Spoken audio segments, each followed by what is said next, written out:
Welcome Punjabi shorthand.com B ready start.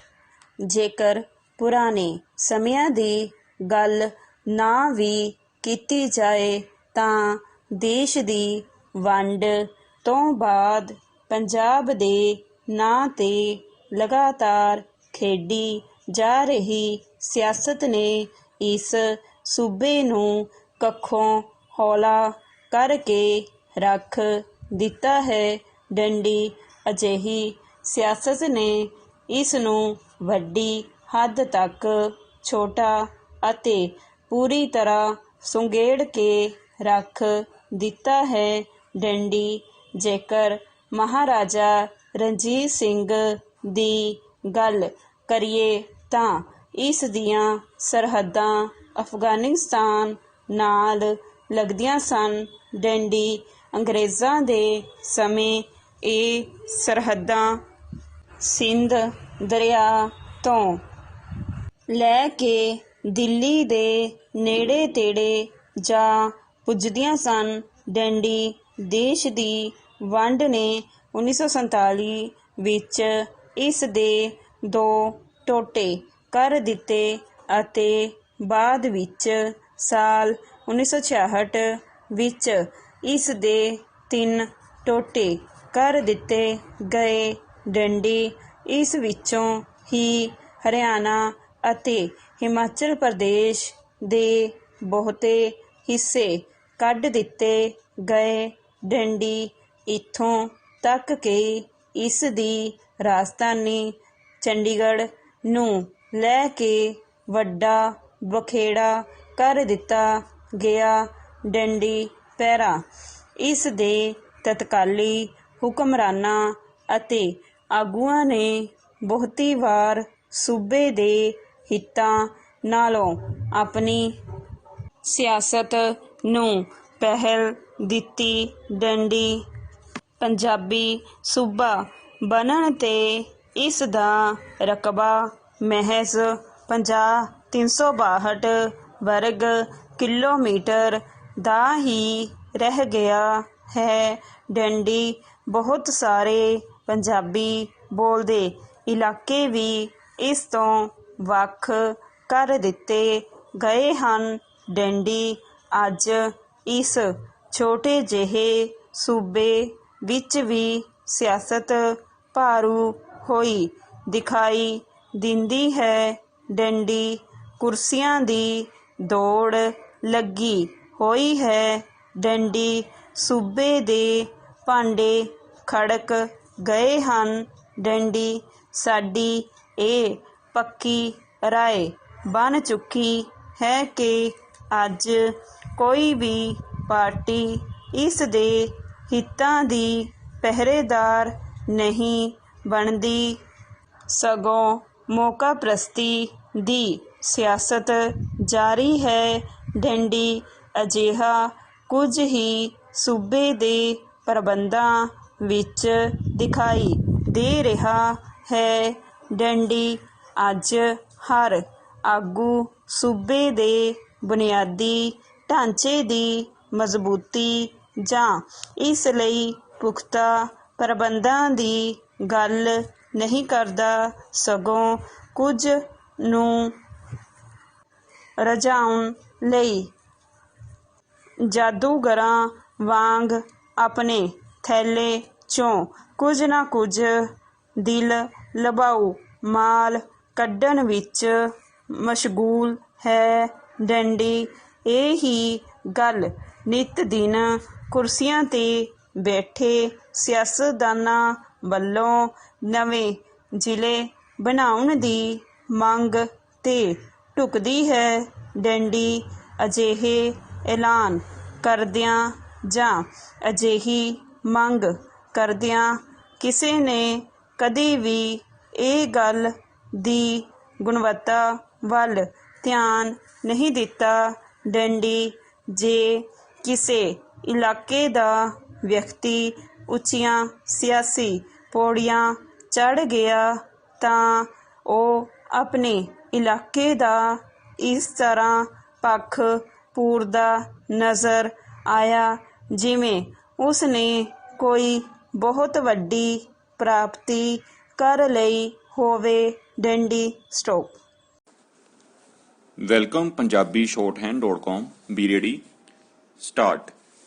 ਜੇਕਰ ਪੁਰਾਣੇ ਸਮਿਆਂ ਦੀ ਗੱਲ ਨਾ ਵੀ ਕੀਤੀ ਜਾਏ ਤਾਂ ਦੇਸ਼ ਦੀ ਵੰਡ ਤੋਂ ਬਾਅਦ ਪੰਜਾਬ ਦੇ ਨਾਂ ਤੇ ਲਗਾਤਾਰ ਖੇਡੀ ਜਾ ਰਹੀ ਸਿਆਸਤ ਨੇ ਇਸ ਸੂਬੇ ਨੂੰ ਕੱਖੋਂ ਹੋਲਾ ਕਰਕੇ ਰੱਖ ਦਿੱਤਾ ਹੈ। ਡੰਡੀ ਅਜਿਹੀ ਸਿਆਸਤ ਨੇ ਇਸ ਨੂੰ ਵੱਡੀ ਹੱਦ ਤੱਕ ਛੋਟਾ ਅਤੇ ਪੂਰੀ ਤਰ੍ਹਾਂ ਸੁੰਗੇੜ ਕੇ ਰੱਖ ਦਿੱਤਾ ਹੈ। ਡੰਡੀ ਜੇਕਰ ਮਹਾਰਾਜਾ ਰਣਜੀਤ ਸਿੰਘ ਦੀ ਗੱਲ ਕਰੀਏ ਤਾਂ ਇਸ ਦੀਆਂ ਸਰਹੱਦਾਂ ਅਫਗਾਨਿਸਤਾਨ ਨਾਲ ਲੱਗਦੀਆਂ ਸਨ। ਡੰਡੀ ਅੰਗਰੇਜ਼ਾਂ ਦੇ ਸਮੇਂ ਵਿੱਚ ਸਰਹੱਦਾਂ ਸਿੰਧ ਦਰਿਆ ਤੋਂ ਲੈ ਕੇ ਦਿੱਲੀ ਦੇ ਨੇੜੇ ਤੇੜੇ ਜਾ ਪੁੱਜਦੀਆਂ ਸਨ। ਡੰਡੀ ਦੇਸ਼ ਦੀ ਵੰਡ ਨੇ 1947 ਵਿੱਚ ਇਸ ਦੇ 2 ਟੋਟੇ ਕਰ ਦਿੱਤੇ ਅਤੇ ਬਾਅਦ ਵਿੱਚ ਸਾਲ 1966 ਵਿੱਚ ਇਸ ਦੇ 3 ਟੋਟੇ ਕਰ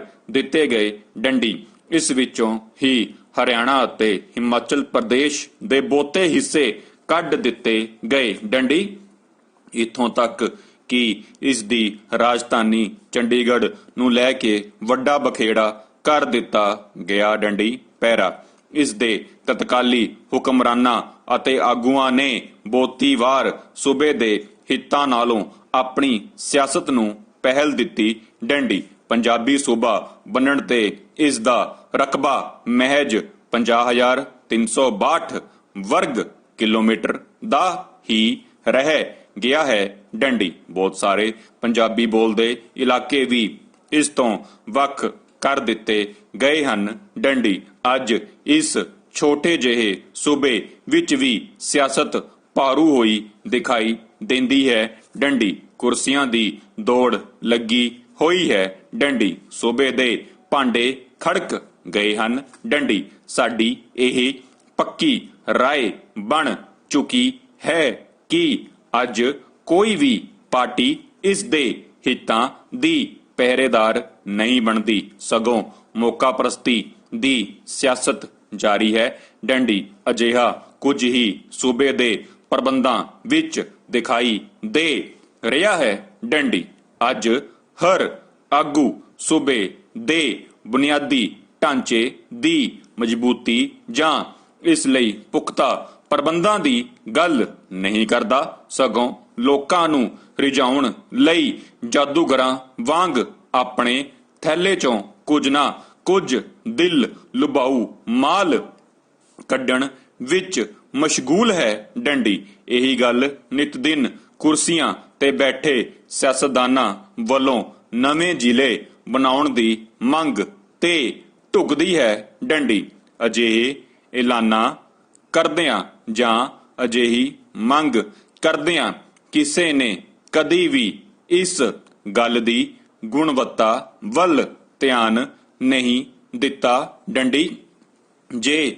ਕਿਸੇ ਇਲਾਕੇ ਦਾ ਵਿਅਕਤੀ ਉੱਚੀਆਂ ਸਿਆਸੀ ਪੌੜੀਆਂ ਚੜ੍ਹ ਗਿਆ ਤਾਂ ਉਹ ਆਪਣੇ ਇਲਾਕੇ ਦਾ ਇਸ ਤਰ੍ਹਾਂ ਪੱਖ ਪੂਰਦਾ ਨਜ਼ਰ ਆਇਆ ਜਿਵੇਂ ਉਸਨੇ ਕੋਈ ਬਹੁਤ ਵੱਡੀ ਪ੍ਰਾਪਤੀ ਕਰ ਲਈ ਹੋਵੇ। ਡੰਡੀ ਸਮੁੱਚੇ ਸੂਬੇ ਨੂੰ ਬਿਹਤਰ ਬਣਾਉਣ ਦੀ ਬਜਾਏ ਸਾਡੇ ਸਿਆਸਤਦਾਨ ਲੋਕਾਂ ਨੂੰ ਭਰਮਾ ਕੇ ਸਿਆਸੀ ਲਾਭ ਹਾਸਲ ਕਰਨ ਲਈ ਵੱਧ ਤੋਂ ਵੱਧ ਜ਼ਿਲ੍ਹੇ ਬਣਾਉਣ ਨੂੰ ਤਰਜੀਹ ਦੇ ਰਹੇ ਹਨ। ਡੰਡੀ ਗੱਲ ਹੁਣ ਦੀ ਹੀ ਕਰਦੇ ਹਾਂ ਤਾਂ ਇਸ ਛੋਟੇ ਜਿਹੇ ਸੂਬੇ ਪੰਜਾਬ ਦੇ ਪਹਿਲਾਂ ਹੀ 23 ਜ਼ਿਲ੍ਹੇ ਬਣਾ ਦਿੱਤੇ ਗਏ ਹਨ ਅਤੇ ਹੁਣ 24ਵਾਂ ਜ਼ਿਲ੍ਹਾ ਬਣਾਉਣ ਦੀ ਤਿਆਰੀ ਸ਼ੁਰੂ ਕਰ ਦਿੱਤੀ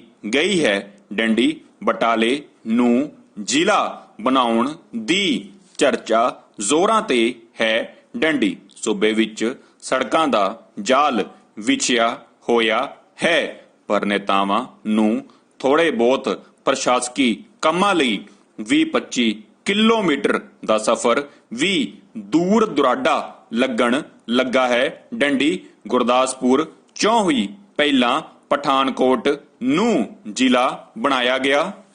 ਵੈਲਕਮ ਪੰਜਾਬੀ shorthand.com ਵੀ ਰੈਡੀ ਸਟਾਰਟ। ਜੇਕਰ ਪੁਰਾਣੇ ਸਮਿਆਂ ਦੀ ਗੱਲ ਨਾ ਵੀ ਕੀਤੀ ਜਾਏ ਤਾਂ ਦੇਸ਼ ਦੀ ਵੰਡ ਤੋਂ ਬਾਅਦ ਪੰਜਾਬ ਦੇ ਨਾਂ 'ਤੇ ਲਗਾਤਾਰ ਖੇਡੀ ਜਾ ਰਹੀ ਸਿਆਸਤ ਨੇ ਇਸ ਸੂਬੇ ਨੂੰ ਕੱਖੋਂ ਹੌਲਾ ਕਰਕੇ ਰੱਖ ਦਿੱਤਾ ਹੈ। ਡੈਂਡੀ ਅਜਿਹੀ ਸਿਆਸਤ ਨੇ ਇਸ ਨੂੰ ਵੱਡੀ ਹੱਦ ਤੱਕ ਛੋਟਾ ਅਤੇ ਪੂਰੀ ਤਰ੍ਹਾਂ ਸੁੰਗੇੜ ਕੇ ਰੱਖ ਦਿੱਤਾ ਹੈ। ਡੈਂਡੀ ਜੇਕਰ ਮਹਾਰਾਜਾ ਰਣਜੀਤ ਸਿੰਘ ਦੀ ਗੱਲ ਕਰੀਏ ਤਾਂ ਇਸ ਦੀਆਂ ਸਰਹੱਦਾਂ ਅਫਗਾਨਿਸਤਾਨ ਨਾਲ ਲੱਗਦੀਆਂ ਸਨ। ਡੈਂਡੀ ਅੰਗਰੇਜ਼ਾਂ ਦੇ ਸਮੇਂ ਇਹ ਸਰਹੱਦਾਂ ਸਿੰਧ ਦਰਿਆ ਤੋਂ ਲੈ ਕੇ ਦਿੱਲੀ ਦੇ ਨੇੜੇ ਤੇੜੇ ਜਾ ਪੁੱਜਦੀਆਂ ਸਨ। ਡੈਂਡੀ ਦੇਸ਼ ਦੀ ਵੰਡ ਨੇ 1947 ਵਿੱਚ ਇਸ ਦੇ 2 ਟੋਟੇ ਕਰ ਦਿੱਤੇ ਅਤੇ ਬਾਅਦ ਵਿੱਚ ਸਾਲ 1966 ਵਿੱਚ ਇਸ ਦੇ 3 ਟੋਟੇ ਕਰ ਦਿੱਤੇ ਗਏ। ਡੈਂਡੀ ਇਸ ਵਿੱਚੋਂ ਹੀ ਹਰਿਆਣਾ ਅਤੇ ਹਿਮਾਚਲ ਪ੍ਰਦੇਸ਼ ਦੇ ਬਹੁਤੇ ਹਿੱਸੇ ਕੱਢ ਦਿੱਤੇ ਗਏ। ਡੈਂਡੀ ਇੱਥੋਂ ਤੱਕ ਕਿ ਇਸ ਦੀ ਰਾਜਧਾਨੀ ਚੰਡੀਗੜ੍ਹ ਨੂੰ ਲੈ ਕੇ ਵੱਡਾ ਬਖੇੜਾ ਕਰ ਦਿੱਤਾ ਗਿਆ।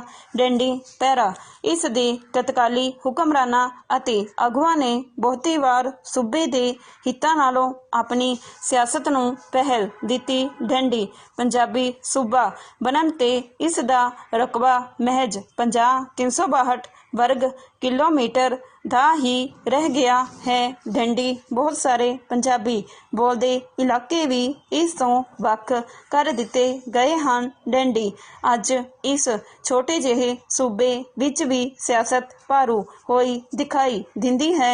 ਡੈਂਡੀ ਕੁਰਸੀਆਂ ਦੀ ਦੌੜ ਲੱਗੀ ਹੋਈ ਹੈ। ਡੈਂਡੀ ਸੂਬੇ ਦੇ ਭਾਂਡੇ ਖੜਕ ਗਏ ਹਨ। ਡੈਂਡੀ ਸਾਡੀ ਇਹ ਪੱਕੀ ਰਾਏ ਬਣ ਚੁੱਕੀ ਹੈ ਕਿ ਅੱਜ ਕੋਈ ਵੀ ਪਾਰਟੀ ਇਸ ਦੇ ਹਿੱਤਾਂ ਦੀ ਪਹਿਰੇਦਾਰ ਨਹੀਂ ਬਣਦੀ, ਸਗੋਂ ਮੌਕਾਪ੍ਰਸਤੀ ਦੀ ਸਿਆਸਤ ਜਾਰੀ ਹੈ। ਡੈਂਡੀ ਅਜਿਹਾ ਕੁਝ ਹੀ ਸੂਬੇ ਦੇ ਪ੍ਰਬੰਧਾਂ ਵਿੱਚ ਦਿਖਾਈ ਦੇ ਰਿਹਾ ਹੈ। ਡੈਂਡੀ ਅੱਜ ਹਰ ਆਗੂ ਸੂਬੇ ਦੇ ਬੁਨਿਆਦੀ ਢਾਂਚੇ ਦੀ ਮਜ਼ਬੂਤੀ ਜਾਂ ਇਸ ਲਈ ਪੁਖਤਾ ਪ੍ਰਬੰਧਾਂ ਦੀ ਗੱਲ ਨਹੀਂ ਕਰਦਾ, ਸਗੋਂ ਲੋਕਾਂ ਨੂੰ ਰਝਾਉਣ ਲਈ ਜਾਦੂਗਰਾਂ ਵਾਂਗ ਆਪਣੇ ਥੈਲੇ 'ਚੋਂ ਕੁਝ ਨਾ ਕੁਝ ਦਿਲ ਲੁਭਾਊ ਮਾਲ ਕੱਢਣ ਵਿੱਚ ਮਸ਼ਗੂਲ ਹੈ। ਡੈਂਡੀ ਇਹ ਹੀ ਗੱਲ ਨਿੱਤ ਦਿਨ ਕੁਰਸੀਆਂ 'ਤੇ ਬੈਠੇ ਸਿਆਸਤਦਾਨਾਂ ਵੱਲੋਂ ਨਵੇਂ ਜ਼ਿਲ੍ਹੇ ਬਣਾਉਣ ਦੀ ਮੰਗ 'ਤੇ ਢੁਕਦੀ ਹੈ। ਡੈਂਡੀ ਅਜਿਹੇ ਐਲਾਨ ਕਰਦਿਆਂ ਜਾਂ ਅਜਿਹੀ ਮੰਗ ਕਰਦਿਆਂ ਕਿਸੇ ਨੇ ਕਦੀ ਵੀ ਇਸ ਗੱਲ ਦੀ ਗੁਣਵੱਤਾ ਵੱਲ ਧਿਆਨ ਨਹੀਂ ਦਿੱਤਾ। ਡੈਂਡੀ ਜੇ ਕਿਸੇ ਇਲਾਕੇ ਦਾ ਵਿਅਕਤੀ ਉੱਚੀਆਂ ਸਿਆਸੀ ਪੌੜੀਆਂ ਚੜ੍ਹ ਗਿਆ ਤਾਂ ਉਹ ਆਪਣੇ ਇਲਾਕੇ ਦਾ ਇਸ ਤਰ੍ਹਾਂ ਪੱਖ ਪੂਰਦਾ ਨਜ਼ਰ ਆਇਆ ਜਿਵੇਂ ਉਸ ਨੇ ਕੋਈ ਬਹੁਤ ਵੱਡੀ ਪ੍ਰਾਪਤੀ ਕਰ ਲਈ ਹੋਵੇ। ਡੈਂਡੀ ਸਮੁੱਚੇ ਸੂਬੇ ਨੂੰ ਬਿਹਤਰ ਬਣਾਉਣ ਦੀ ਬਜਾਏ ਸਾਡੇ ਸਿਆਸਤਦਾਨ ਲੋਕਾਂ ਨੂੰ ਭਰਮਾ ਕੇ ਸਿਆਸੀ ਲਾਭ ਹਾਸਲ ਕਰਨ ਲਈ ਵੱਧ ਤੋਂ ਵੱਧ ਜ਼ਿਲ੍ਹੇ ਬਣਾਉਣ ਨੂੰ ਤਰਜੀਹ ਦੇ ਰਹੇ ਹਨ। ਡੈਂਡੀ ਗੱਲ ਹੁਣ ਦੀ ਹੀ ਕਰਦੇ ਹਾਂ ਤਾਂ ਇਸ ਛੋਟੇ ਜਿਹੇ ਸੂਬੇ ਪੰਜਾਬ ਦੇ ਪਹਿਲਾਂ ਹੀ 23 ਜ਼ਿਲ੍ਹੇ ਬਣਾ ਦਿੱਤੇ ਗਏ ਹਨ ਅਤੇ ਹੁਣ 24ਵਾਂ ਜ਼ਿਲ੍ਹਾ ਬਣਾਉਣ ਦੀ ਤਿਆਰੀ ਸ਼ੁਰੂ ਕਰ ਦਿੱਤੀ ਗਈ ਹੈ। ਡੈਂਡੀ ਬਟਾਲੇ ਨੂੰ ਜ਼ਿਲ੍ਹਾ ਬਣਾਉਣ ਦੀ ਚਰਚਾ ਜ਼ੋਰਾਂ 'ਤੇ ਹੈ। ਡੈਂਡੀ ਸੂਬੇ ਵਿੱਚ ਸੜਕਾਂ ਦਾ ਜਾਲ ਵਿਛਿਆ ਹੋਇਆ ਹੈ, ਪਰ ਨੇਤਾਵਾਂ ਨੂੰ ਥੋੜ੍ਹੇ ਬਹੁਤ ਪ੍ਰਸ਼ਾਸਕੀ ਕੰਮਾਂ ਲਈ 20-25 ਕਿਲੋਮੀਟਰ ਦਾ ਸਫ਼ਰ ਵੀ ਦੂਰ ਦਰਾਡਾ ਲੱਗਣ ਲੱਗਾ ਹੈ। ਡੈਂਡੀ ਗੁਰਦਾਸਪੁਰ 'ਚੋਂ ਹੀ ਪਹਿਲਾਂ ਪਠਾਨਕੋਟ ਨੂੰ ਜ਼ਿਲ੍ਹਾ ਬਣਾਇਆ ਗਿਆ ਅਤੇ ਹੁਣ ਬਟਾਲਾ ਨੂੰ ਜ਼ਿਲ੍ਹਾ ਬਣਾਉਣ ਦੀਆਂ ਤਿਆਰੀਆਂ ਹਨ। ਡੈਂਡੀ ਮੁੱਖ ਮੰਤਰੀ ਕੈਪਟਨ ਅਮਰਿੰਦਰ ਸਿੰਘ ਨੇ ਮਲੇਰਕੋਟਲੇ ਨੂੰ ਜ਼ਿਲ੍ਹਾ ਬਣਾਉਣ ਦਾ ਐਲਾਨ ਕਰ ਦਿੱਤਾ ਸੀ। ਡੈਂਡੀ ਗੱਲ ਇੱਥੇ ਹੀ ਖਤਮ ਹੁੰਦੀ ਨਹੀਂ ਜਾਪਦੀ। ਡੈਂਡੀ ਹੁਣ ਕੇਂਦਰੀ ਮੰਤਰੀ ਸੋਮ ਪ੍ਰਕਾਸ਼ ਨੇ ਵੀ ਫਗਵਾੜੇ ਨੂੰ ਜ਼ਿਲ੍ਹਾ ਬਣਾਉਣ ਦੀ ਮੰਗ ਕਰ ਦਿੱਤੀ ਹੈ। ਡੰਡੀ ਉਹਨਾਂ ਦੇ ਨਾਲ ਵਿਧਾਇਕ ਬਲਵਿੰਦਰ ਸਿੰਘ ਧਾਲੀਵਾਲ ਨੇ ਜੋਗਿੰਦਰ ਸਿੰਘ